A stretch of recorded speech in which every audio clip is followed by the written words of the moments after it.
What's up, everybody? Equine Edge family. I am Brady Klotz here with my co-host Mike Somich, here to give you a new production from Equine Edge called Good Chalk, Bad Chalk. How you doing tonight, Mike? Doing good, man. We got football, we got horse racing. Excited to dive into some smaller tracks. These Thursday nights are pretty good ones. That's why we chose it. So I can't wait to get this thing going. No, absolutely. We've been working on this show for a long time, and so we wanted to finally open up to the viewers with a couple of weeks prior to Breeders' Cup. What we're going to be doing is going over some live racing, talking about a little bit of weekend racing, a little bit of football in between. And kind of our mantra is what are the good chalks to play and what are the bad chalks to fade? And we're going to get into that for you guys every Thursday night around 9 o'clock Eastern. So we thank you for joining us here tonight. And we got people flooding into the chat already. Oldie's here, John's here, Colin's here, Alex. Hey, guys, it's been a while. Good to be back. I'll tell you what, like the chat here it's something. It's we've got engaged viewers. I'll tell you that. I'm excited, man. I've obviously been doing a lot of stuff with the racing dudes. Been doing the Magic Mike show for a long time. Brady and I started talking, I don't know what, January, something like that, right after you won Pegasus tournament or finished second in the Pegasus tournament. Sorry, Scotty. We sat together at NHC and we were sitting there and trying to come up with what we could do for this. And you know, my boy Brady over here is playing $100 pick six tickets and just hammering a pick six. It's cold. And he plays the good chalk. And it's a great concept because one of the most important things in horse racing, right, is whether or not the favorite's going to win. It wins 33% of the time. When you're able to fade it, you can make money. Mm-hmm. If you play it strong, you can make money. And so kind of came up with the idea of someone who plays really good chalk, hammers his opinion on Brady's side, and someone who likes to get a little creative on my side with the bad chalk. So looking forward to getting this thing rolling. Yeah, no, absolutely. And so I'm looking forward to the show as well. You know, me and Mike are two different styles of handicappers. And so sometimes it complements and sometimes we're going to disagree. And so we're going to butt heads and then we're going to play some things together as well. And so our goal for you guys is to, one, try to expose some value in some of the odds. And then number two, show you guys how we handicap and how we ticket structure. Because, you know, handicapping is just part of it. How you bet it is actually just as important, if not more, than doing all the work handicapping. Would you agree, Mike? Oh, totally. That's why I'm excited to do this live because we're going to be, you know, both Brady and I like to wager a couple bucks every now and then. So we're going to be playing these races live as well. And for me, I'm a multi-race player, love pick threes, daily doubles, but we're going to dive into like, okay, what's the good exacta here? Is this better race to play exactas versus daily doubles or pick threes and trying to figure out the best value, the best ticket structure you can make so that you're getting good return on your money, whether it's betting the chalk or passing on the chalk, either way. Yeah, no, absolutely. And Mike, yeah, you're part of the racing dudes. You do the Magic Mike show as well. Your product is the Somo Bombs. Tell us a little bit about the Somo Bombs. Yeah, it's so I have a handicapping product which I put out Thursday through Sunday right now. Generally, it's Friday through Sunday where you can get my picks every day at specific racetracks. Magic Mike show is a podcast we do 2 times a week, both Monday and Thursday. Every Thursday, we give out a pick 4 sequence. Today, we actually did the cross country pick 5. So when I check out my Twitter at Samabomb18, you can see that the Magic Mike show where we covered 5 of the stakes races over the weekend. Absolutely. Yeah, I've been a subscriber of that for a long time and a big follower. And so it's finally nice to do a show with you. And so with the viewers tonight, we're going to be covering a little bit of Remington. We're going to cover 2 live races there. And we plan on covering 2 live races at Charlestown. And then in between, we're going to go over a few stakes races at Keeneland and Belmont for the weekend on where we think we can fade the chalk and where we think we can trust it. And then at the end of the show, we're going to give out our pick 4 tickets for later on tonight at Remington. So after we sign off, say around 10 o'clock Eastern, you guys will have both of our pick 4 tickets, and hopefully we're taking them to the bank. Yeah, it'd be nice to hit one of those right off the bat. I'm excited too. One of the things that I think is really cool and what we're able to do here on this show because of Equine Edge's connections and what they're able to do is we're actually going to be able to watch live races here too. So we're about to go off for the 3rd from Remington. This is we're not going to cover this one, but I'm really excited because we actually watch these. I know we got a couple people here in the chat. 5 might be going gate to wire is one of the comments we had over here. And one of the things that we want to do with this, someone else said maybe the 2 horse. We really want to make sure that we're engaging. So if you guys have any horses you like as we go through these races, shout them out. If you want us to talk about specific horses, shout it out. If you want us to explain something we mentioned, shout it out. We want to be able to kind of go through as much of the interaction as possible just so we can talk about ticket structure and hopefully all get better at this as we go over it. Absolutely. It's nice to be able to show the races live too. I know we haven't done that in the past a whole lot. Sometimes on Scotty's show, you'll be able to see the races live. But at these couple of specific tracks, Charleston and Remington, we're going to be able to do that. So looks like the 2 got out the lead, just a nose in front of the 8 here at 14-1. Looks like all the money late went on the 2 here at 6-5. And we'll see if Remington's maybe playing speed favoring tonight. Looks like this 2's all out. I don't love the 2 at 65 right now, that's for sure. And I love this specific circuit. Someone was on the Magic Mike show talking to me a little bit about doing this show and doing some of the night tracks. I think some of these smaller tracks, Remington, Sam Houston, Lone Star, are absolutely great places to play because I think, in theme of the show, I think there's a lot of bad chalk at these places, or at least over bet chalk. Like, Speaker Van, I know pretty well because of following the circuit, probably shouldn't be 6-5 in this spot. Yep. And even when you have a horse that goes off at 6-5, that should be 5-2. There's quite a bit of value in trying to get around that horse. No, absolutely. So it looks like the 6, Deja Crew, got up at the second Scotty pick here and was almost top GSR by a point. The EE morning line had 5-2, so a little bit down off of the track morning line. And so we're also here to educate the viewers. If you're familiar with Equine Edge, if you're not, this is another tool to use handicapping. There's a number of different ways that you can get to the same opinion or a different opinion of someone else. And so, we're using tools like the GSR for the genetic strength rating. We're using the SOR to feel, the strength of the race. And then I really like our EE morning line. I feel like that's a very accurate representation compared to just the track maker's morning line a lot of times. And so when we find an opinion, we typically find a few algorithms that line up as well. It's great to even look at the percentages because it shows you how open a race can be. So a lot of times when I'm looking through Equine Edge and I'm looking at, okay, where do I want to specifically focus on? I'll find a race where you have, different horses anywhere from 10 to 20%, and there's 5 or 6 of them. That generally shows it's a pretty good race to spread. It also matches up pretty well. When it's a 40 to 50% chance, that horse is going to be bet pretty good. So that's a good idea to look at. Okay, do I want to single this horse? Do I want to try and fade this horse? How do I want to work that in? And so it's a good way to kind of figure out quickly which legs you want to go deep or want to go shorter in. Yeah, and I know for me specifically, I'm new to the horse racing world relatively, only been in it 3 or 4 years now since Justify's Kentucky Derby in 2018, and now we're playing big-time tournaments. And so I know I was talking to Mike back in January, and I told him I was going to play in my first tournament, the Pegasus World Cup Betting Challenge, what would it get started, And I told him I struggle with maiden races. And I previously would skip those races. And if I found like a pick 5 sequence that had maybe 2 stakes races, a couple of allowance, and then this awful maiden claimer. And I'm like, I have no opinion on how these horses that are running for 12-5, and so I would skip those sequences, or I would just default to the all button. And we know through, numerous betting theories that just defaulting to the all button is not always a good thing to do. Oftentimes it's a bad thing to do. And so what I like with Equine Edge is I can eliminate horses right off of the program. And so instead of just hitting all in a 10-horse field, I can find some low percentage horses or some horses that have a high EE morning line and get rid of those right off the bat. They're out of sight, out of mind. And now I'm handicapping like a 5-horse field. Yeah, and the all button is definitely your friend and your enemy in a different way, right? It's your friend because you get through the leg easily, right? You're covered. You don't have to worry about it. But it can be your enemy if you overuse it because it can balloon tickets really, really quickly. And a lot of times, people will use the all button because they're like, well, I like the 5th horse here. I think the favorite is like the 4th or 5th most likely to win. So I'm going to hit the all button. That sometimes is your biggest advantage in a sequence when you think the favorite is the 4th or 5th horse to win, because you're able to use the horses, the first 1 through 3, leave the favorite off, and then spread in other legs where you're not as certain. So it allows you to kind of manipulate the ticket size and the ticket structure. And the all button, don't get me wrong, is a helpful tool because sometimes you just don't have a feel for a race. And I've run into that a lot at the lower level claimers where it's like $10,000 claimers going 6.5 furlongs at Gulfstream or at Belmont, something like that. Those races, you could literally point to a race on the page where every single horse can win. That's where I'll generally use the all button when I think it's just an overly competitive race versus one where I think we can get around the favorite. Absolutely.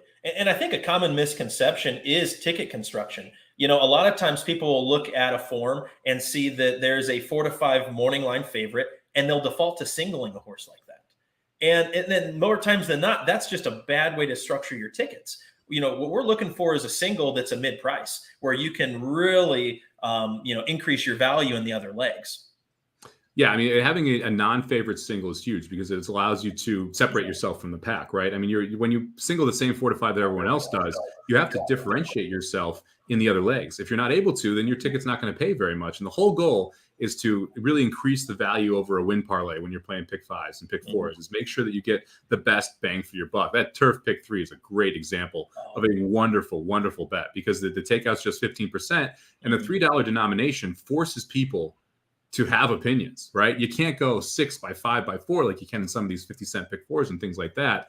So the $3 denomination really narrows down the field in that sense. Exactly.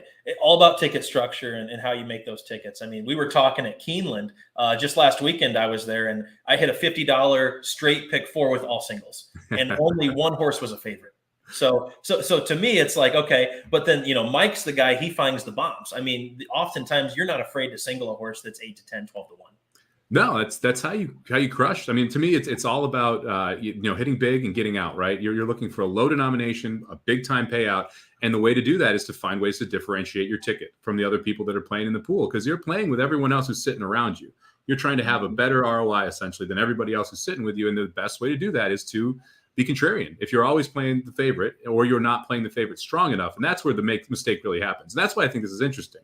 Because if you're playing shorter prices, but you're playing them strong, like a $50 pick four, your ticket construction is great. You're pressing your opinion. If you're right, it kills it.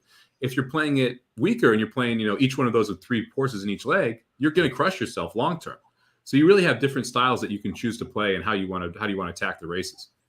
Absolutely. And with the Breeders' Cup betting challenge coming up, with both you and I and Scotty will be participating in, it's a betting challenge. NHC is a handicapping challenge. Breeders' Cup betting challenge is totally different. So it kind of merges the two together in how we're going to structure our tickets. So what we're going to do, guys, is we have a race going off at Charlestown here in 9 minutes. And so what Mike and I are going to do is we're going to handicap these races about every 10 minutes. We're going to give you 4 live races tonight. In between there, we're going to bring up our good chalk, bad chalk segment that we talked about at the beginning of the show. And then towards the end or the middle, we're going to go over our late pick 4 tickets at Remington. Engage in the chat, like the show, retweet us on Twitter. Anything that you guys can do to increase our following, we love it. We've got a great following right now. And so let's roll with it. I'm going to pull up my screen here for Charlestown race 6, and we're going to start handicapping here.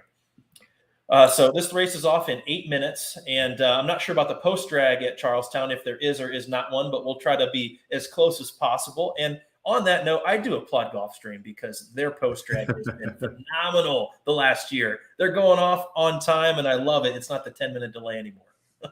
Yeah, they've been wonderful, man. It was so brutal when they were doing those, especially the Rainbow Six mandatory days, and it would go off 15, 20 minutes later. You have absolutely no idea when the race is going off. So it's been nice to get them accurate. It's funny. I got the stream up over here, and it looks like it says 1 minute to post, but they're not anywhere close to 1 minute to post. Anyway, looking at this race, the way I started this, and I'm glad you pulled up Equinedge here as well. There's a lot of speed in here, and 3 of the favorites are all going to be out front, and that kind of sets up for someone who kind of wants to come off the pace a little bit. I ended up liking the 1 and putting the 1 on top here. And when you look at the 1, it's got one of the top GSRs in the field. The horse, the morning line, the percentages puts it right around 24. Mm-hmm. And its setup here is just going to be excellent. You're going to see 3 horses that are all going to go to the lead, and the 3, the 5, and the 6.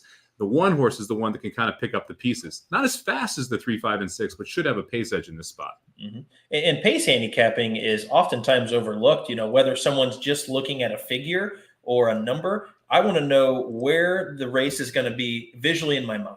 And so, if you've got a 7-race field or a 7-horse field here, you have to try to visualize, okay, who's going to get the lead, who's going to sit a pocket trip, and who's got the opportunity to stalk and pounce at the top of the turn. And I agree with this 1 horse. And I think you get one of the better jockeys at Charlestown and Arnaldo. And so he's winning at 31%.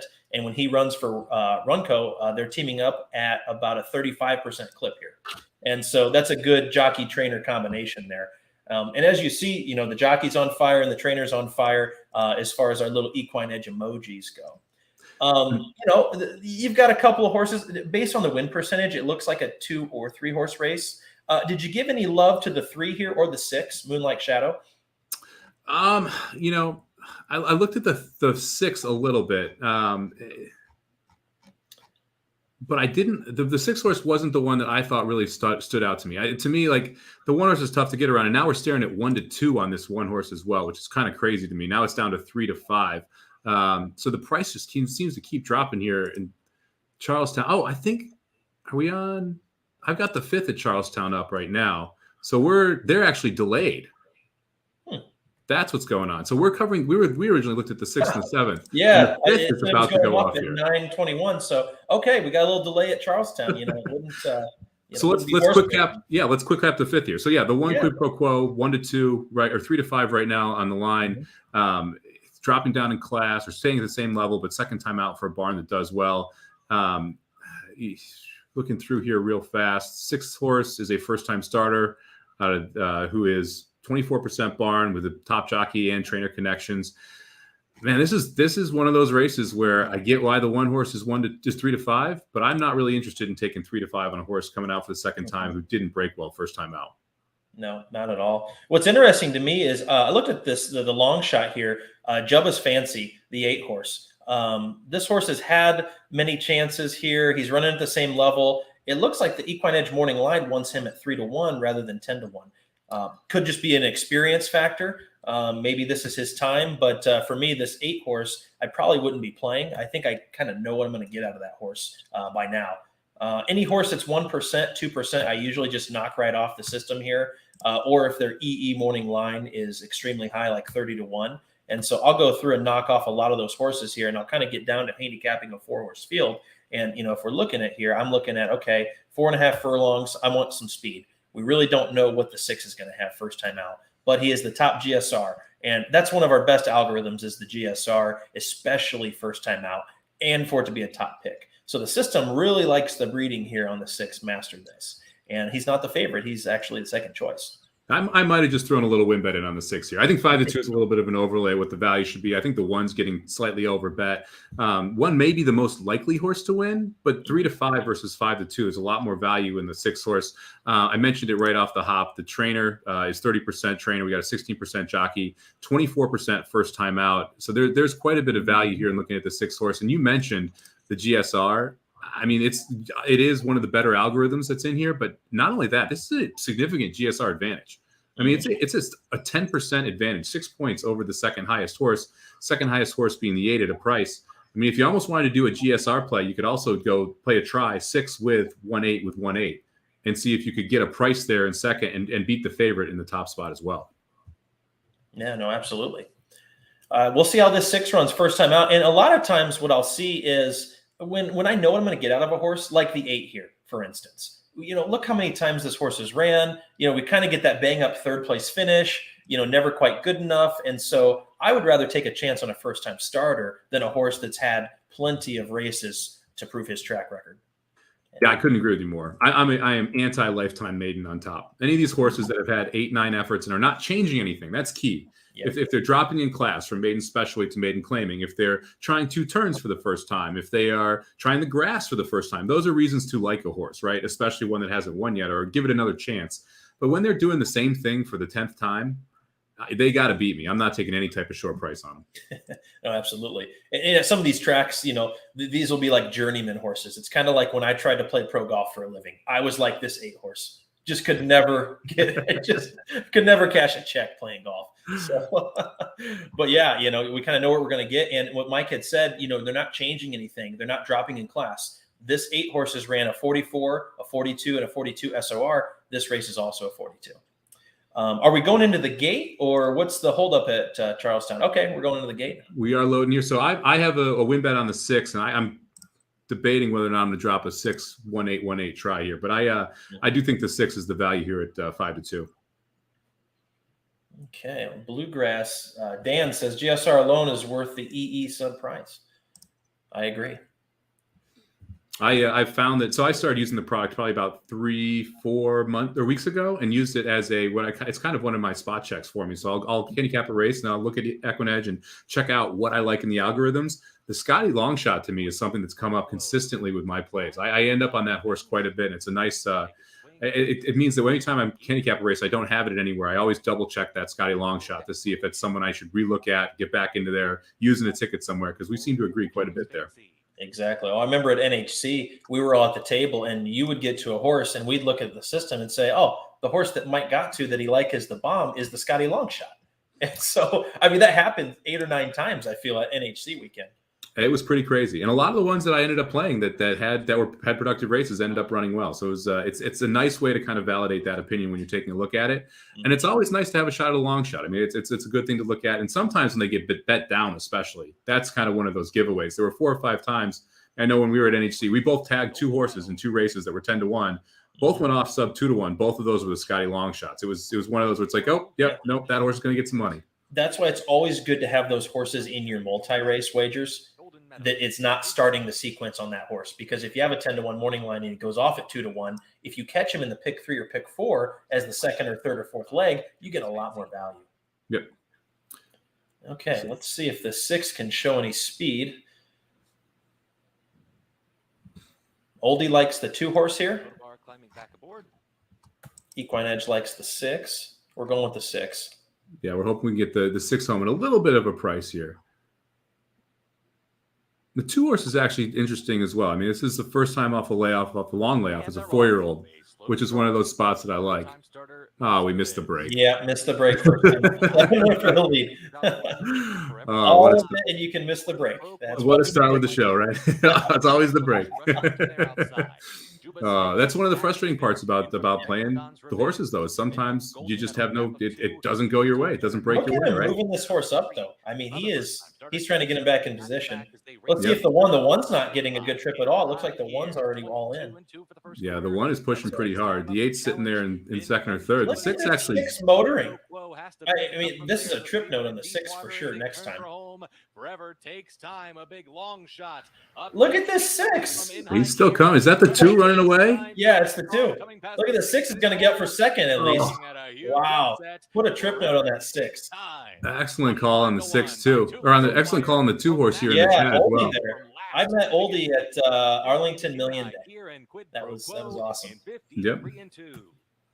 Me and Oli had a little disagreement on Mean Mary versus Santa Barbara. I think Santa Barbara's done racing now too, didn't she? I think, yeah. I believe she's out of it now, yeah. Yeah, same with Mean Mary. So I don't know. We'll definitely tonight and maybe next week we'll talk a little Breeders' Cup here and there. But it's getting exciting. I know this week and next week it's kind of like a little bit of a lull in horse racing. But it's going to be here before we know it. My tickets showed up today, so I'm super excited. I got my tickets last week. I was pretty pumped.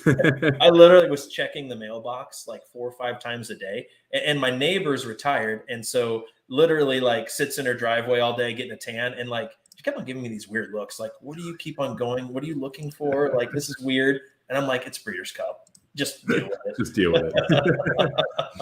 All right. We'll flip back. Remington's going off in 11 minutes now. Yep. We're going to head over to Remington next. This was interesting. I thought that this was another possible speed collapse race. I saw the 2, the 3, and the 7 all showing speed here. And, the 3s are top GSR and our top SOR horse that's faced the hardest competition. And so, obviously the first pick as well. But, I thought that maybe we could get away from the 3 a little bit here. The 8's a first-time starter. I got some other options as well. I eliminated a few horses here. What did you think on this race? Man, this is one of those where the 3 is the obvious logical choice, right? It's a horse that if it takes another step forward, you got to think the horse is going to be able to run well and win. And I understand why people want to play it. My biggest concern with the horse like the 3 is it just doesn't seem to want to pass horses very often. And I'm not sure it's the fastest horse in the field. So if it can't make the lead, I'm not sure that the 3 can win the race. And therefore, I would want to have somewhere around the 3-1 level, which currently we're sitting around 8-5 to be able to play this horse as a win bet. So I would like to try and find something outside of the 3. Unfortunately, my second horse in this spot was the 6 horse, which isn't offering much more value at 2-1. This one definitely comes from off the pace. Looks like it had 1 start on the turf. Now they're going to dirt. So if we check the GSR jump, it looks like he's the second GSR. And so, or she's the second GSR. And so if we go to the GSR Plus tab here, we can see turf maybe wasn't this horse's favorite surface. We see about an 11-point jump over to the dirt tab here. And I always like looking at that when we're changing surfaces because, some parents or some kids don't always end up like their parents. Same thing in horse racing. You could have a great turf sire, but then maybe the horse wants to run on dirt. Sometimes it makes sense. Sometimes it doesn't. But when I see a jump of double digits from turf to dirt or dirt to turf, I definitely at least take notice. Yeah, I think it's important too. And sometimes, with these first-time starters, sometimes they don't always debut on the surface the trainer wants to debut them on. They just want to get a race in them.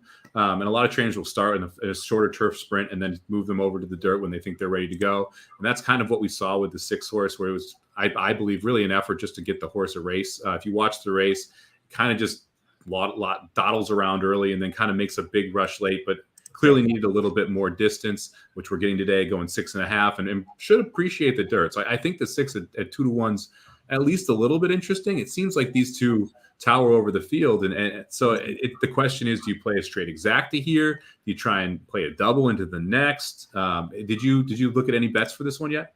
I didn't, as far as betting. I wanted to see where the will pays were. And then where the live odds were. It looks like we're going to swallow 3-2 on the 3 and then 2-1 on the 6. And so if you think the speed's going to hold and the rest of the pressing speed's going to fade, then it should come in 3-6 theologically.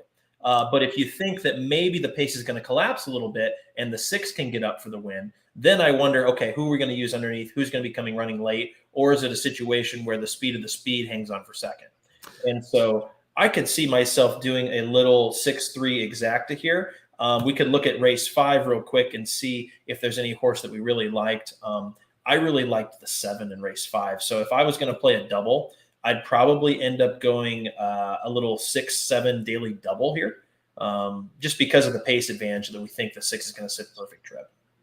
Yeah, I think the 6 will sit a pretty good trip. I'm not sure who's going to make the lead. I think that's one of the tougher spots here. I could see the 2 making the lead. I could see the 3 making the lead. I think the 7 at 14-1 may actually be the fastest horse here in the 4th from Remington. The last, if you look at the 7's past performances here, last time out, the horse was on a 22 and 346 opening half mile and ran well and was close to that pace. It was about a half length back. The other horses that are showing speed, I mean, if you look at the 2 horses last race, it was 23 and 1, 47. The last race for the 3 horse, 23 and 147. They were coming out of the same race, and so they showed less speed in that spot to this where the 7 can do 21 and change opening quarter. That may be good enough to get the lead, although the horse has not shown the ability to hold on at all. Maybe you can give a pass for the last race because it was over a good track versus a fast track, but I think the 7 might be dangerous up front. But I really think it sets up nicely for the 6 if we can get the horse home.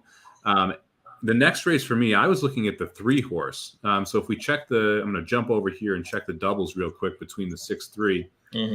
And it looks like we don't have a double option. So they're not giving us race-to-race doubles. Oh, no. It's kind of like Arlington every once in a while. So is my screen frozen? It looks frozen on my end. Your picture is frozen, it looks like. Okay, interesting. Let me try to fix that real quick here. No problem. So if I was looking at a multi-race wager here and you want to lane on the 6 horse, I would single the 6 here. In the next race, I've got the 3 horse, and then I like the 1 and the 7 and the 6. So you could almost go single and then go with 2 horses there. If I'm playing this race solo, I'm trying to get the 7 horse in here somewhere. I realize, Nick points out he's 1 for 46 at the meet, which is definitely not great. He is 3%. Which is kind of not something that I usually will try to avoid, especially for one of these races where you want to find a trainer that's hitting pretty well. Trainer on the 2 is 26% with a 17% jock. He's the other horse I think could show the speed. So the 2 and the 7 are the interesting price plays to me. The one thing about the trainer on the 7, he is at least 10% for the year. So it's really just a meat struggle versus necessarily struggling here. But yeah, I'm going to end up firing off a pick 3 here. I'm going to go with the 6 horse at 5-2 in this spot. I'm going to play the 3 horse single to the next race and then play to the 1-7 and play it pretty shallow here and pretty soft. Anyone else? Who else does everybody like in this spot? Are you guys mainly thinking 6 and the 3? Do you like any of the prices? I think that this is it's one of those races where because of the level and because we've got quite a few newer horses here, you can take a little bit of a shot in this spot and see if you can get a price home. We've got Cabrera riding for a trainer that doesn't have any starts at the meet or any starts for the year, who also owns the horse. So it's interesting that Cabrera ends up taking that mount. That's going to be the 8 horse. So a little bit surprised that horse is also taking money at 7-1 off a morning line 8-1. So that could be one of those horses you want to at least put in the back of your mind. That horse is rarely one that would get bet in one of these spots. And then we just talked about this. The 9 horse is a good example of a horse that's kind of been that lifetime maiden, right? We've run at this level 10 times. Yet to be able to win, just not been able to really get the job done. That's kind of the horse that I'm looking to avoid. 6-1 morning lines floated up to 13-1 here, so not one that I would use. Oh, good insight there, Mike. I'm trying to get my camera back up and running. Looks like I had a little freeze problem. So okay, here we go. We're back. I had to switch cameras. Can you guys hear me? Okay. Yep, we got you. Okay, great. No, looks like they're circling. 4 minutes to go here. What do you guys in the chat think? Let's see here. Nick sounds like he hates the 7 here. 1 for 46 at the meet, so maybe an underneath use, but not on top. I agree. And what do you, real quick, Bill brings this up. So, and I'd love to hear your opinion on this, Brady. If a trainer's 1 for 46, should that make you think that he's overdue for a win? So he's 9% for the year, 3% for the meet. What's your thoughts on if they are due in horse racing? If you switch a meet, so I think of Mercant Cartamachi at Saratoga this year. I don't know that he won 1 race. Maybe then he gets to Belmont and he starts winning a bunch. And so David Donk also had this a couple of years ago up at Saratoga. And so, yeah, I do believe that trainers can be due. They can be hot and cold. We kind of know what we're going to get out of the best trainers in the country. But certain trainers will also peak for certain meets as well. Guys like Ben Colebrook will peak at Keeneland. Other trainers will wait till the Gulfstream Championship meet. And so, you never really know when a trainer's running a horse just to get a race in them. And with like COVID last year, I felt like there was a lot of limited options for some horsemen. And so I think a lot of trainers were running just to run wherever they could, just to keep the horse's fitness up. And so, yeah, I would think that they're due. It's almost like I play those trainers as if, okay, let me see it first before I start pressing it. Because, if you're 2%. I think you made 2 great points there. The let me see it first, right? Where I agree they are due, because usually you would expect regression to the mean, right? You'd expect them to get back to that 10%-ish range. But to me, you can beat me the first couple times while you're working your way back there, right? Because it's something where barns get hot. Period. It just happens. You look at Mike Maker, the first half of Saratoga, and since then, red hot barn and just cooled off. And sometimes it's because horses lose their conditions, right? They win an N1X, they got to go to N2X. They can't win there. Sometimes it's because you have specific meets that you're keyed up for a specific trainer, or you want to run your horses. David Donk's a great example into form. And so the first couple races for him at Saratoga, first couple weeks, he's generally not that good, but gets better as the meet goes along. So for me, on someone like the 7, look, I'll still treat him as a 10% trainer, even though his barn's at 3% right now in the meet. But he's going to have to win. If he starts to win 1 or 2, though, then I'm going to become more and more interested in his horses, because I do believe there's going to be regression to that mean. Yeah, no, absolutely. And then a lot of times a trainer can run themselves out of condition as well. And so Mike Maker's very good at the claiming game. And so early on at Saratoga, the first 3 weeks, he was winning everything. He was at the top of the trainer standings. And now all of a sudden, all of his horses had to, jump up in class a little bit. And he wasn't winning as high of a clip as what he was before. Yep. And then you got a guy like Chad Brown, where, he was kind of cold in the first part of the meet at Saratoga, then got things going, and Chad Brown is rolling right now. I mean, it seems like in every graded stakes race, he's not only running first, he's running first and second. Yep. Now to jump to the chat real quick, we got John chiming in here, liking the 2. Oldie likes the 2. Looks like Sky jumped in here, said 2 could be tough here, gate to wire. I'm playing the 2-6 exacta box. I think whoever gets the lead is definitely be tough, and the 2 is one of the logical choices to get the lead. I think it's between the 2 and the 7 for the lead. But I could see the 2 running a pretty big race here if he's able to get it going. This is so we got Alex Love in the 6 here. Great comment. Bravo second time out, turf to dirt is lethal. We talked about how Bravo sometimes will start on the turf and then move over to the dirt. I kind of agree with Keith here too. This 8 should not be getting bet. It's a first-time starter, homebred. It's essentially a pet. That's the trainer, the owner, right? And it's taking money, and Cabrera took them out. So I wouldn't be shocked if the 8's live here. But as that 6 floats up, 3-1 seems like a pretty darn good price on the 6 horse. I was expecting something closer to the 3's odds. I'm surprised that the 3 and 6 aren't closer in win price.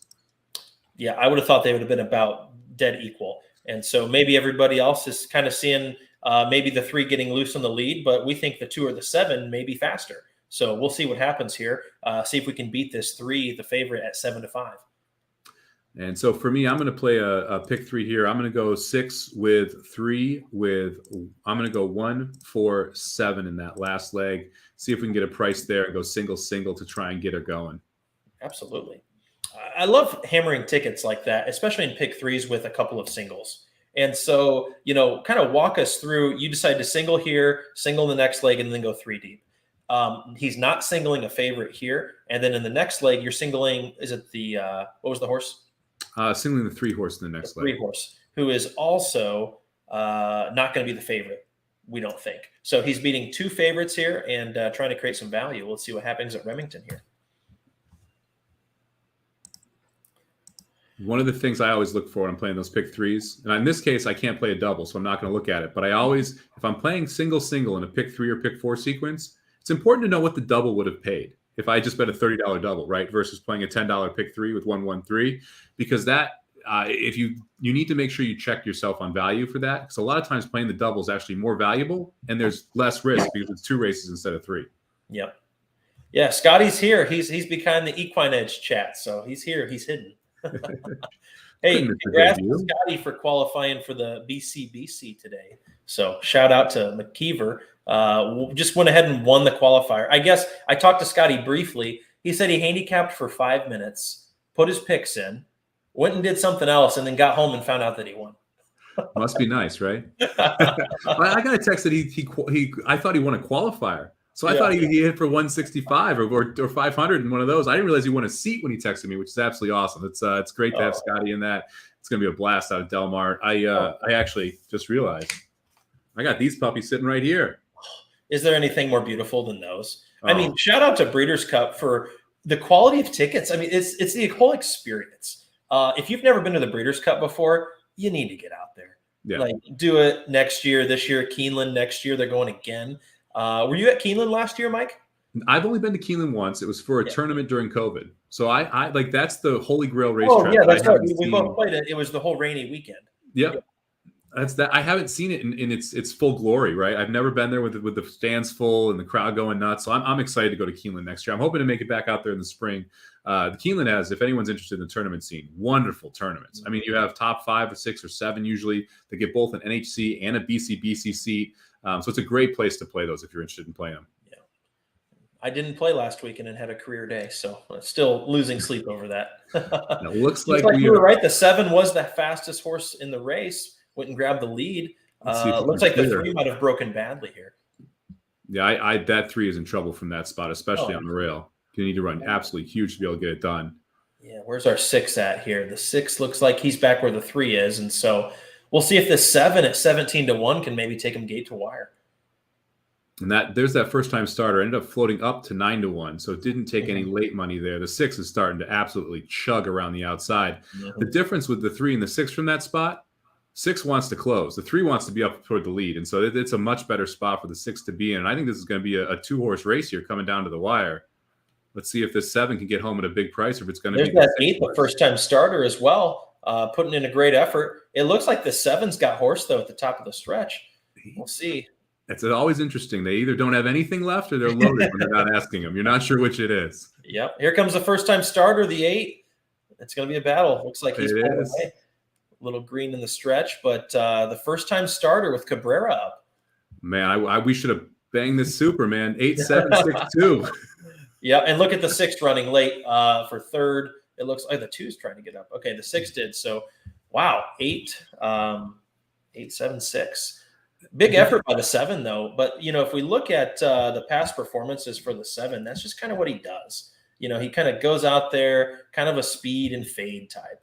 And so you know what you're going to get out of him. But, there's no holding on. He just gets passed late. But, wow, big effort by that first-time starter.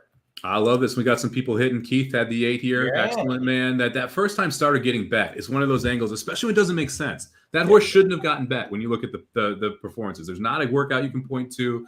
It's not a train. It's literally the first start of the year for this trainer, who also is the owner. But Cabrera gets them out, and the horse gets bet. It's worthwhile playing there. Jen has had the 8 and had the exacta there. Glad someone used the 7 as well. Getting 2 nice prices home. That's going to pay well for this race. So it's definitely a productive race. And again, the key was who got to the lead, right? I mean, that horse was going to hang on for a piece of it, and then the first-time starter able to get the job done. Absolutely. We already handicapped the race 6 at Charlestown. That's going off in 4 minutes. Mike, we could go ahead and start with our pick 4 tickets if you'd like. Yeah, let's rock and roll, man. Do you want to jump up with yours, or do you want me to kick mine off? I'll jump up over here. Okay, here we go. So we're going to give you guys the late pick 4 at Remington to kind of, let you go with the last 4 races and give our opinions on what we'll be playing and go from there. And so race 6 at Remington starts the late pick 4 here. I ended up going 4 deep here with the 4, 5, and 7. And so I was looking for a little bit of coverage here. I thought that maybe the 7 could go get the lead or press the pace. I did like that he shortens up a little bit. So if we look at the 7 here, the 7 was going 5.5 on dirt, was going 6 on dirt. Now we come over to turf. Now we're going 5 furlongs. And if you look at the running lines, made the lead in his last 3 starts, actually his last 4 starts. And so I know he's going to be up front and forwardly placed, but just couldn't quite get the job done. So what I'm hoping here is that Weatherly gets the horse out to the lead and that 5 furlongs is actually what hits him right between the eyes. Yeah, I had the 7 on top. So I'm not going to argue with any of your points there. I went 1-4-7 in this spot. I think the 1 might make the lead. It's a classic cross the last out. If you look at the last race, the horse dropped from 30,000 maiden special on the turf into a $5,000 maiden claimer on the dirt. Didn't run a step on the dirt. I don't really care. This is a race on the turf, and this horse was able to show speed 4 straight races on the turf. So for me, I think that 1 horse could definitely be a factor. And then I went with the 4 and the 7 as the other 2 I used in the first leg. Absolutely. I think you have to use the 4. I put the 5 in there as well. I thought maybe the 5 would sit a perfect trip in behind the pace. And I like the class of races that the 5's coming out of. The one thing I guess that concerned me a little bit is there is a little bit of a jump up in class. This is another maiden special weight for 33,000, but the same race SOR shows this is a 48. So I thought, okay, maybe this is a little bit of a step up for the 1, but there's the Scotty Longshot angle. And Mike brings up a great point about tossing a race. This is a perfect example. This is a turf horse. They tried dirt one time.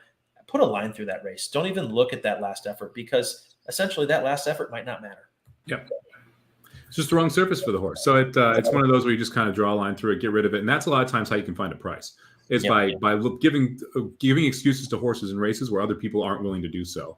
And that kind of points us back to 1. I'm glad that it's the Sky Longshot too, because it just kind of reiterates, hey, this is a horse that has a legit shot. And it's interesting when you look at the GSR, the strength of the race, and you look at the last race, it really pulls down the overall strength of race for the 1 horse, right? Because every turf race that the one's coming out of, the SOR is higher. It's 40, 40, 40, 42. That 38 on the dirt is a lower SOR, but that race I don't care about. Right. It's specifically the one I'm drawing a line through. So that also pulls down that SOR. So it kind of, when you look at the turf races, they fit with the SOR of this race, whereas that dirt race just didn't. Mike's been using Equine Edge for a month. He's already got it figured out. You're an algorithm within yourself. So, but he makes up a good point. And what me and Scotty have been talking about for the last year is with Equine Edge's platform, you need to find that 1 or 2 changes that you make to the system that gives you the true edge. Everybody's using the same information. What separates you? And what Mike's doing there is he says, you know what? The SOR number might be a little bit low because of that last dirt race that I'm going to completely chalk out. So maybe this horse's SOR should be closer to a 44. And that puts it right there in the mix with where the race is overall. Absolutely. Okay, we got time to move to the second leg here, or are they going off? I think they're going over the race, so we've got some time. This is race 7, maiden claimer, $8,000, 5.5 on the dirt. I went 5-6 here. Mike, where did you go? I went with the 5, 9, 10. And to me, that the 5 was the top pick here. I didn't want to go. This is one of those second start horses where I think it's really interesting. Second maiden start, trainers 33%, just 1 for 3, but I still like it. You see the win, 19% overall trainer. You get Luzzy to ride back on this horse as well. This horse is also in tight and on the inside in a 6.5 furlong race. When you have a maiden claimer for 75,000 and the horse is in tight and on the inside, that's just not where those horses generally are good. Even good horses struggle when they're inside and in tight. So getting out and being in more in the middle of the field, I think is going to be a big advantage here for the 5. Yeah, I put a trip note in there where we had a minor excuse last out on the 5 because he was in tight and we didn't really get to see the full run. So I'm essentially treating this 5 as a first-time starter again. Yeah, it's first-time starter with just a little bit of experience. All right, let's jump over to the Charlestown here. We're at they're on the track here. We're around 0 minutes to post. This is the 6th race. It's originally the first one that we were going to cover, but Charlestown's delayed a little bit. And this is the race where I mentioned the 3, the 5, and the 6 are all going to be your pace here. I think it sets up for a horse like the 1 who's going to come from a little bit off of the pace and maybe pick up the pieces here. I actually don't mind the 3-1 price. I don't like the 6 at all at even money. I think this is one of those bad chalk situations. Mm-hmm. Yep, can the 6 hold on? The 6 has gone 7 furlongs the last 2 times out. Went gate to wire 2 back against weaker, then faced company about like this and was kind of a speed and fade type. And so that's what we're kind of hoping for, is to fade this bad chalk, is what we're going for. The 1 has a hot jockey trainer combination. We were looking at that. You've got, how do you say this guy's last name? Bocachita? I'll let you handle it. Yeah, there we go. Correct me, viewers. I'm sure you guys are smarter than I am as far as it comes to this. But they're clipping at 35%. And so that's a huge number for me, that this jockey trainer combination wins at a high rate. You've got an SOR that's kind of in the middle, 54. So not really a standout there. From the GSR tab, the 61's respectable. So I put a lot of these horses in the same group. So we were handicapping it based off of pace. It's exciting. Yeah, go ahead, Mike. If you look at the last 2 races, they went significantly slower than when she won 3 back, going 6.5 furlongs. The fractions were 22 and 4, 46 and 3. The last 2 races have been 23 and change, 47 and 4, 48 and 1. So they've been going over a second and a half slower in that first half mile, those last 2 races, when this horse was able to win. I think you're going to return to seeing that fast pace here. I think that's really the biggest difference. The 5 horse is going 22.45, right? And the 6 horse wants the lead. And when the 6 horse wins, when it's currently 4-5, generally has the lead. Well, the 6 horse has no chance of going 24.49 like it did 2 back to be able to be on the lead. And so if the 5 and the 3 are really able to push the 6, I think that's going to hurt the 6's chances of winning. Absolutely. And so some things that we're working on in the pipeline. I know Scotty's and the team's working on a speed pace figure for us, because we don't really believe in times all that much. When we're handicapping, if you're looking at race times of how quick a horse goes to the quarter mile at Santa Anita versus Remington versus Keeneland, those are all different surfaces. Some are tight tracks, some are deep tracks. And so we're essentially trying to eliminate the need of time. And as we've seen at some tracks, I won't name anybody or call anybody out yet, but there's some tracks in the Northeast that just don't time the races properly. Naira. Oh man. It's ridiculous, man. How can you not time a race in 2021? I can't believe that they're not able to do that. The technology of horse racing. That's why Equine Edge is about as advanced as it gets. If you look at how we do our photo finishes or how we time races, it's like, when they don't put up the quarter, it's like, did the guy forget to hit his stopwatch? Or every once in a while, you'll see like a 17-second quarter, and you're like, no way. Well, the worst is when you're a pace player. I love betting speed, especially on the turf at Naira, because they don't ever put any pressure on them.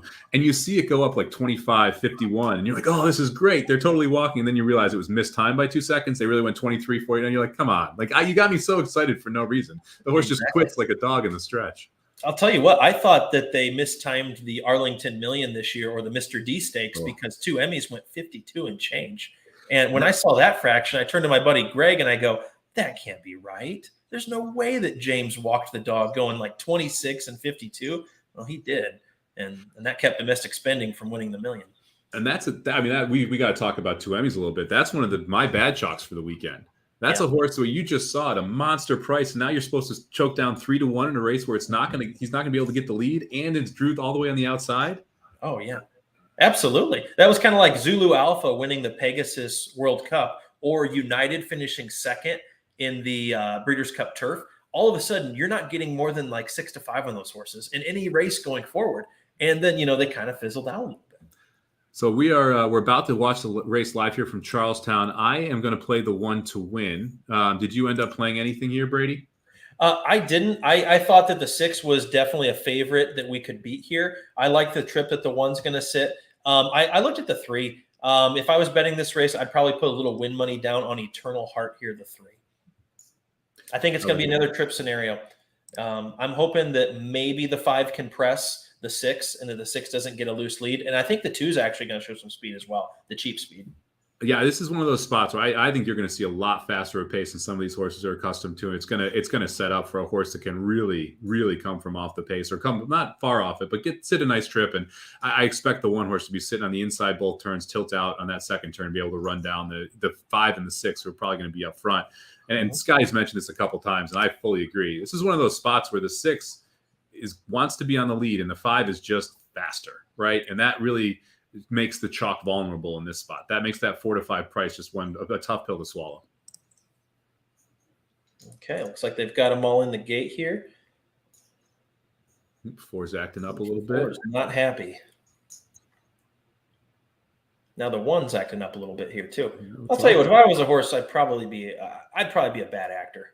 Oh, I totally would, man. I'd be one of those horses that's yelling in the paddock and sweating, and yeah, you wouldn't want to bet me. I suck at waiting in lines. I couldn't imagine being the one horse getting shoved in the small compartment and then have to wait there as everyone else acts up. Yeah, that wouldn't work with me. Yeah. All right, here we go. It's like there was some bumping at the start between gates 1 through 4.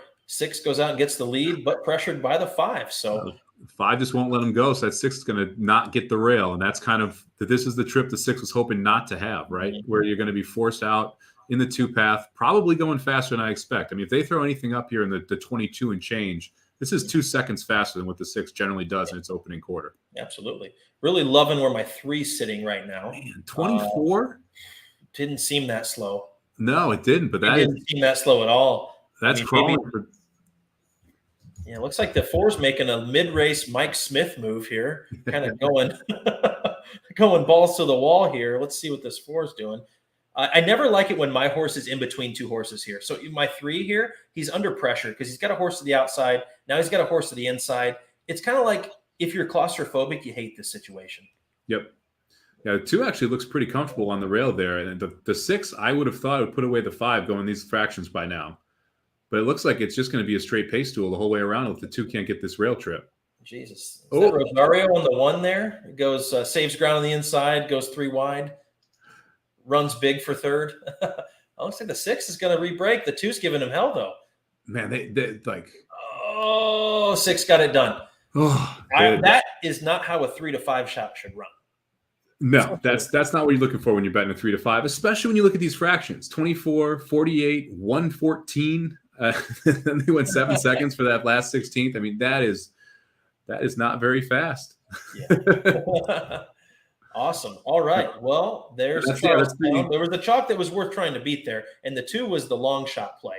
And we had 20 to 1 on that too. Wow. I'll tell you what, if you didn't have the 2 on your ticket in a multi-race wager, you would have been holding your breath. But yeah, let's go back over to Remington, get our pick 4s out of the way. And what we'll do is give out our tickets, and then we're going to go over a few good chalk, bad chalk scenarios and see which ones that we're going to be playing and which ones we're going to be fading this weekend. And so back to Remington, you got our picks for race 1. You got our picks for race 2. Race number 8, which is the 3rd leg in the sequence here. Mike, I went 4, 9, 10 here in this leg. I thought that the favorite was probably going to be the 4 at post time.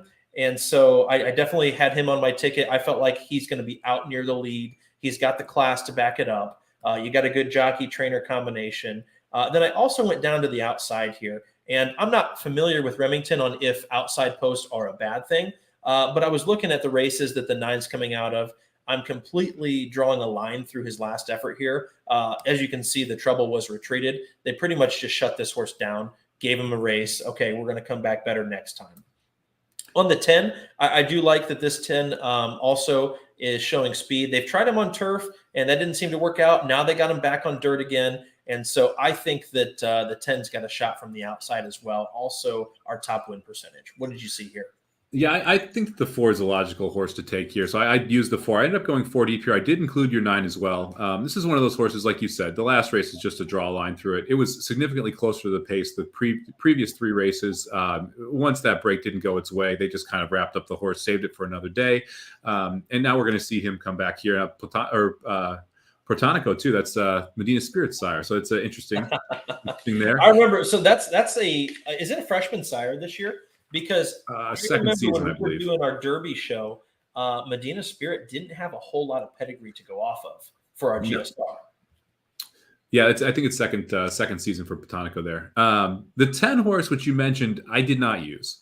And you could make an argument that the horse has races in its back class that the numbers fit against this field. So I could see using it. And a lot of people love the light bulb angle where a horse doesn't win for a long time, breaks its maiden, and then is able to come right back and win. So I could see making a case for the 10. Didn't make my ticket here. The horse I actually like second is the 3 horse. Long shot here, a 10 to 1 morning line. Danny Pish claims this horse and then runs it back at 1 mile and a 16th.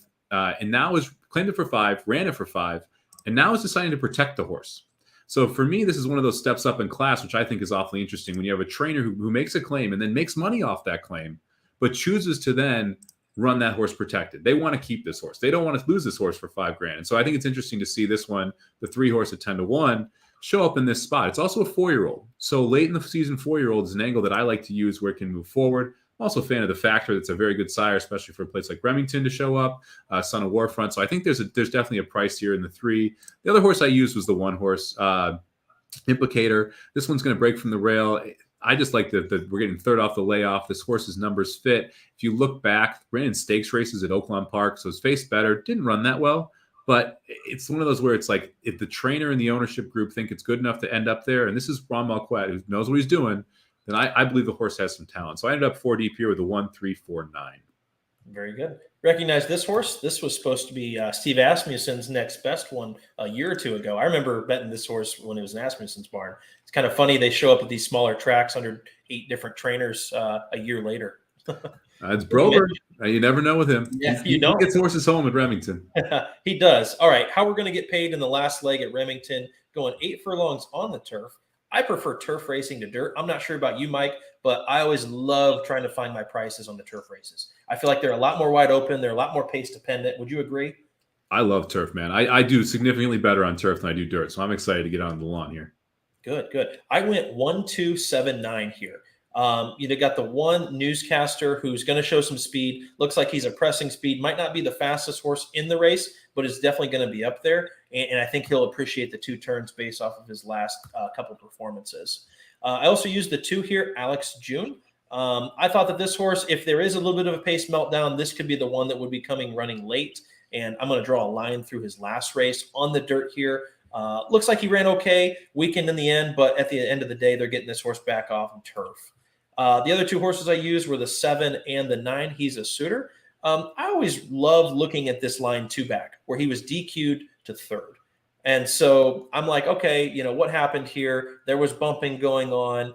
It shows that he finished first, but then he had to take a DQ back to 3rd. So I'm going to use that horse as if he won the race and that he gets another shot at a level that maybe he shouldn't be in. The 9 is probably going to be the class of the field at the end of the day. If you look at who this horse has faced, this running style, it's a catch me if you can type of running style. So I look for the 9 to try taking gate to 1. I respect the 9. I did not use the 9 because I wanted to try and get a price. I think the 9 is going to be a pretty heavy favorite in this spot. My top pick here was actually the 6 horse, which got the money bags there from Equinedge, Parrot Head. This is one of those, again, where you look at the last race, Grade 3 Ohio Derby, on the dirt, 1 1/8, not what this horse wants to do. You look at its 3 turf efforts, though. The numbers for those races all fit very well. It's actually 3 for 4 on the turf and 4 lifetime starts. 3 of those are wins. Best numbers, best races, both come on the turf, 2 and 3 back. If this horse goes back to those races 2 and 3 back, I think the 6 horse is really dangerous at a price. I'll be interested to see if we get a 5-1 number on it. That's the morning line right now. And it's also the same trainer as the 7 as well. So the 7's got 2 in here and the 6 and the 7. So I used the 6 on top, and then I used the 1 as well. I thought Newscaster was the other horse to look at here. Has tactical speed, was going to enjoy the mile over going 7.5 furlongs last time, which I also think is going to be the 9's problem. The 9 was getting caught late in that race. Extra half furlong, the 9 does not make it home. So I'm going to try and beat Warlock Doc here. I'm going to use the 1 and the 6. Kind of like the 2 now that you mentioned it, though. So if you're out there and you're thinking about playing my ticket, 20-1 on that 2 horse, Alex June, does not look bad at all, especially when you just draw a line through that last race from being on the dirt and you're thinking you're getting second off a layoff. I could see that horse running well with Louis Q aboard. No, absolutely. I'll play Mike's ticket down below here. He's got a $36 play, and I'll put my ticket up here as well. Looks like we've got about 4 minutes to Remington. And so, we can definitely go over some good chalk, bad chalk situations as well. I know there's some stakes races this weekend, but we should probably head over to Remington for that race here. So I'll get back over there. 3 minutes to post to race 5. This is how we'll kind of cap off the night, go into some good chalk, bad chalk talk, and then we'll leave you guys for the rest of the evening. Football, looks like we're in the 3rd quarter. Still 10-0. Yeah, our over's not looking great here. I was looking great in the 1st quarter. I took the over at 40.5, and it was 10-0 with like 6 minutes left in the 1st. And I was feeling pretty good. Hopefully, Denver's got 1st and goal, so hopefully we can make it 10-7 here, start getting going. I like playing the overs on these weekday games when you have teams that could turn the ball over and create short fields, but that just not paid off as we were hoping. Mm-mm. Nope, not at all. So, what do they say? Life's too short to bet the under. So. Yeah, there you go. All right, let's jump over here to Remington Race 5 real quick. I know you got it up on the screen there, Brady. I mentioned last time I like the 3-horse in this spot. I kind of like the 7-2 price. I don't like the GSR, but I do like the 3. Who'd you end up with here? I went on the 7 here, Okie Twist. And so I like that Weatherly stays aboard again. He stumbled out in the last race and rallied and then looked like he was shut down. And so, I mean, if you watch that last effort, that's where kind of you use all the handicapping tools combined. Use equine edge, use your eyes, use your gut. Bet with your mind, though, not your heart. That's what I always tell people. And so if you look at how impressively this horse won last time out, it was a second start. So he's got at least one race under his belt for experience. Then we go stumble at the start. Dueled was much the best. So, if a horse is going to stumble at the start, he was very odds on. He was, paid 1 to 5 last time out. So they expected this horse to win. But I want to see a clean break here. And if this horse can clear, that's what I'm looking for with the 7. Well, I will tell you right now, I don't think he's clearing. I think Scotty got the pace correct. I expect that the 6 horse here is going to be on the lead. And this 6 horse is interesting. I looked at this one for quite a while, Ace Guilford. The race that he won 2 back, he went wire to wire, but did that going 5.5 furlongs. This horse has never gone 2 turns. And to me, he's gone 2 turns twice and quit badly both times. So to me, that's really the knock on the 6. That was also a 25,000 maiden claimers. And so I'm not sure the 6 is going to be able to get all the way around the track in the lead, but I do think the 6 is going to make the 7's life difficult while trying to tilt him out there. And that's why I put the 7 in third in this race. So if I did play tries, the 7 is one that I'd be interested in. But that 6 horse, that race 2 back is really scary. And the fact that he ran 21-4 from an opening first quarter perspective last time out means that he's going to make life tough for anyone who wants to be on the lead. I think that sets it up very well for horses like the 5 horse, Sharp Rocket, or the 3 horse, Vim and Vigor. Both of those are 5-2 right now, so there's not a ton of value looking at either of those. To me, Vim and Vigor is the better horse. You're getting second off the layoff. The horse should take a logical step forward. We're dropping in class. This horse is in the Springboard Mile 4 back. So I like the 3 horse, Vim and Vigor here. I wish we got a little bit better of a price.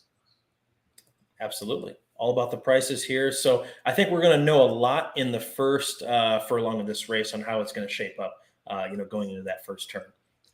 It looks like they're walking behind the gate now. So we'll get this race for you up for Remington.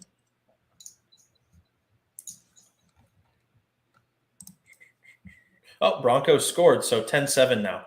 There we go. Get a little bit of that. Broncos were a little overrated. They hadn't really played anybody the first 3 or 4 weeks of the season, and now they're kind of starting to play some teams. Thought that was maybe one angle I was looking at. Yeah, it's interesting. I mean, Carolina and the Broncos both played very, very bad early schedules, and now you are starting to see that in spades here as they get blown out week after week. All right, so we're about to break from the gate from Remington. We expect the 6 and 7 out front early. It's gonna be a question of who's able to run them down. I'm gonna be hoping it's the 3 horse here. Let's see how it goes. Man, this is the problem. This is the crazy part about that outside break too. Oh, that 7 just so much trouble because he's not the fastest and he's not inside speed. And I talk about inside speed all the time. And you see the difference in the trip from the 6 and the 7. They're basically a similar pace early. But because the 6 was inside, he's a length and a half above the 7, and the 7 had to go 4 wide into that first turn. It's why inside speed can be so important. A la Medina Spirit. Yep. Now, that's why I won the Derby. Well, for the most part, that's why I won the Derby. Oh, yeah, we're going to have to clip that one. That's what I'll listen to on repeat there. Looks like the 7's being pulled up. Oh, yep. Never liked that's not good. That. Yeah. Ouch. Well, looks like it's down to a 2-horse race here. We got the favorite coming up. Actually, no, the 3's the favorite at 8-5. 5's 9-5. The 6 has gotten a pretty easy lead. They went 24-48 to this point, and looks like the 6 is trying to pull away. We'll see if the 5 will let him get away or not. It's going to be all about whether or not he can get the distance, right? The last 2 times he's gone 2 turns, he's folded like a cheap lawn chair in the stretch. Yep. And it looks like he's got a little bit more here. They're coming late, though. I mean, the 3's starting his motor, though. He's revving up. The 3's home. Get a trip. Is he going to stay inside, or he's going to angle out? Here he comes. Yep. And the 6 runs the same race that he did before. No. Who's this on the outside? No, 4. No. Come on, 3 dig. Get that nose down, buddy. He's fighting back. Bob. I think we got it. I think we got it. Nice. And that's one of those spots where like the 6 ran a really good race there, but just that 2 turns thing killed him. And that's why it's important to look back at some of those and say, okay, how was he able to do at specific distances? Because that kind of gives it away there. No, absolutely. Well, that 3 was motoring home, man. And you called it right. The 6, unfortunately the 7 had to pull up there. And so there's a little bit less speed in the race, but there's my pick 4 ticket down below, $36 play. Both me and Mike's plays are $36. I'll put Mike's up again before we close out the show. But there it is for anybody that wants to take a screenshot or play along with us. Now we'll transition into our good chalk, bad chalk segment. And what we're going to talk about is a few races that are going on this weekend at Keeneland and at Belmont. And so I'm going to pull my screen up here and we can go to Saturday's races at Keeneland. And the whole point of this segment is to take a look at what chalks are we going to be supporting and which ones are we going to be fading. And, it's up for discussion. I mean, everybody plays a little bit differently. And so the first race that I was going to go to is Keeneland, race 7 here. And there's a familiar name that comes up, Soup and Sandwich. Remember this horse, Derby Trail? I mean, everybody, they saw how fast he was running at Tampa Bay. Then he comes over and, has a huge effort running second in the Florida Derby to greatest honor. And we really never saw that horse ever again. Runs 19th in the Kentucky Derby, only beaten by a measly 65 lengths. Getting back to 1 turn, which is probably what this horse wants to do. Mike, good chalk, bad chalk, Soup and Sandwich. Bad chalk. This is one of those where, like, I get it. I understand why this horse is the favorite, but I have no interest in playing this horse at this price. And by the way, Philip, that right down there's the pick 4 ticket for you. This guy's scrolling across the bottom if you want mine for the late pick 4 at Remington. In this race, you also have some really good horses. Like, I like Pipeline. I like Pick and Time. I think there's other places that you can go here and be able to get a number home. And I don't think you're getting the 3-1 morning line Soup and Sandwich either. Name recognition is going to cost you money in this spot. And I think in this case, you're going to see that horse get hammered down. I kind of like the 6-horse Pipeline here. Personally, I think there's some value in the 6 Pipeline. You look at who he faced 2 back. Yes, this is the first time that we're out of the maiden special weight level, but faced, I think it was Vindicate 2 back. That horse came back to win, back-to-back big-time numbers. I think the 6 is dangerous in this spot. I think the 5 makes sense as well. No, absolutely. And you got John Velasquez riding for Chad Brown. I can't remember since Sister Charlie, Velasquez getting up on a horse for Chad. It just seems like it's been a year or 2. Yeah, it's not a common combination to see those 2 together. And so it makes you scratch your head. And they were actually talking like, hey, was Pipeline going to go out to the Breeders' Cup at one point because he ran so well last race? So I'm not it's one of those horses where I'm hoping that Soup and Sandwich gets bet so I can play someone like the 6. Yeah, no, absolutely. I'm also fading Soup and Sandwich here. I think, like Mike said, the name recognition from what he did earlier in the season, the fact that this horse ran in the Kentucky Derby, all of a sudden, all those people that only bet on the big days, they think, oh, Soup and Sandwich, oh, this is just a drop in class. He'll gallop here. But, maybe he's not the same horse that we thought he was, or maybe one of those efforts was just too good to be true. One of the horses that I looked at the 2 and the 4 here for value. And the 4 is He's My Honey Badger out of Daredevil. And so, you get Brad Cox and Florent Giroux, and they're not going to be the favorite. And that sometimes is when I like to bet Cox and Flo, because I feel like you're just getting 3 to 5, 1 to 2 on them a lot. It's kind of like, you got that, and then you got maybe the other Chad Brown or the other Baffert that seems to always nip you at a price. And so I was looking at the 4 here. He's My Honey Badger. So we're both in agreement that Soup and Sandwich is a bad chalk. All right, on to race 9 at Keeneland. This is an interesting race, the Grade 2 Lexus Raven Run Stakes. You got a 13-horse field, and the favorite is Obligatory on the outside. Mike, is Obligatory a good chalk or bad chalk? I'm bad chalk, baby. Let's get rid of this horse. So this is an example of Obligatory 1 going 7 furlongs, absolutely picking up the pace absolutely picking up a collapsing pace a few back. And that's really the race that you're hanging your hat on if you're Obligatory. The horse hasn't been able to win since. I think this is a tough spot. I don't love the 13 post. And I like a couple horses in here that I think offer some interesting prices. To me, Super Sensational, really interesting. 3-horse. Thank you for clicking it there. Coming out of graded stakes, 3 or 6 straight graded stakes, but this horse really likes 7 furlongs. I think that's going to be a big difference. We talked about this one quite a bit on the Magic Mike show. We actually covered this race, so you can hear all my full thoughts on there. But the 3-horse Super Sensational was interesting. And Cassie brings the 11-horse down from Woodbine. He's got the 3 and ships the 11-horse in. Miss Speedy, really cool stat on Miss Speedy. The sire here is it's a super something. Super Speedy. Super Speedy. There it is. You see this horse all the time up at Woodbine. So you assume this is like a synth sire. 38% the progeny of Super Speedy on dirt. 38% on dirt. That is crazy. It's an 82 sample size. So the fact that this 11 horse has been running on synthetic, now comes down to the U.S., runs on the dirt, I don't think it's going to be a problem. You got Super Sensational in the race. Why are you bringing this horse in if it's not going to run a big one? So I think the 11 is awfully interesting here as well. Absolutely. I would also agree. Bad chalk. No, thank you. Toss it. You can have that 13 post. I'm actually going to the Chad Brown starter here. Very likely. Yeah. I'll go to Chad Brown, especially at 6-1. I really like the GSR on this horse at 81. John Velasquez again for Chad. And I'm thinking, you know what? When Johnny V flies in somewhere, he means business. It's kind of like when Rosario flies in for you. You know, he flies into Iowa, he wins 3 races. He flies out west for a day, wins 3 races. Johnny V could be in New York, riding these 2 graded stakes at New York, but he came to Keeneland for 2 Chad mounts. And so I think something might be up. We'll see here. I kind of like, this horse's previous efforts. He's got some excuses as well, or she does. And so I'm going to give this horse, she's never missed the exacta. And so I'm using the 9 as my beat the chalk at 6-1. And also so sold for 1.5 million or $1 million, I think it was. This is a very, very expensive horse when the hammer came down, very lightly raced, only 4 startup for career. So she's got a ton of room to move forward too.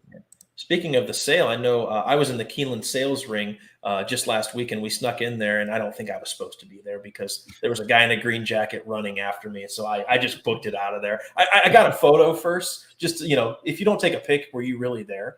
And so I wanted to drop the hammer, but kind of as I was crawling up into the chair, I saw the guy coming, so I had to get out of there. I'm known to be in places that I'm not supposed to be. So, all right, obligatory. Sorry about you. Bad chalk this week. All right, let's head over to Belmont here. And we've got a couple of stakes races at Belmont. The first one's going to be the Grade 3 Noble Damsel Stakes. This is interesting because I absolutely cannot stand this horse. Tama here. Good chalk or bad chalk? You already know I'm bad chalking this horse. What say you, Mike? For me, this is a bad chalk too. I mean, the 10 post isn't great. The fact that there's a lot of other speed in this race and Tamir wants to be more forwardly placed, I think is a problem. Also, the horse is lost to the 3-horse high option. To me, there's a lot of reasons to go against Tamir here. And the last race just stands out. But the last race was at Monmouth. There's no whip at Monmouth. It's just a different situation at Monmouth than other places. So for me, when you have one specific standout race that is driving the betting and pushing a horse down, and this horse is going to be sub 9-5 in this race, that's the type of horse that I'm trying to beat. Try and do it again. Tammy here lost plenty of times in a row. I'm not willing to choke down 9-5 here. No thanks. I mean, I bet that horse out at Del Mar. No thanks. And so, it's kind of one of those Chad Brown horses that comes over from France that's very highly hyped. And he puts him in grade 2, grade 1, grade 1, grade 1. It's like Chad had high hopes for this horse. Maybe he's just a good horse in the morning. Who knows? Maybe he's taken some time to develop. I think of a Rock Emperor as a horse that's kind of similar, where Rock Emperor comes over and all of a sudden it's like, okay, we're betting this horse. He keeps on running second, running third, running fourth. And then 2 years later, he wins at 15-1 2 weeks ago. And so, I'm not interested in using this horse. What were some alternatives? I know I looked at the 6 Love and Thunder here, the other Chad Brown horse. And that's kind of an angle that I've been liking a lot lately. This horse has been taking money in most of his starts, second, first. This is a step up in class, but I would rather take a horse that I think could be on the improve than take a horse that I know I'm going to get out of. I would take the 6 over the 10, Love and Thunder. I did not use the 6 in my cross-country pick 5 that I gave out on the Magic Mike show. And the main reason was I don't like horses that like running second. And Love and Thunder was the favorite in the last 5 starts and ran 4 seconds at the non-winners of one level. Had to get that bet down all the way to 3 to 5 to be able to get through the non-winners of one after being the favorite 4 times in a row and running second. That's the kind of horse I try and take a stand against too, because it's just I want horses that want to get to the front, want to win, especially if I'm swallowing a shorter price. I went with the 3 High Opinion on top here. The last time out, the Boston Spa, the horse just missed to Vidara. Horse has been on the improve, 3 straight races, improving numbers. 1 for 5 at Belmont, 1 for 2 at the distance.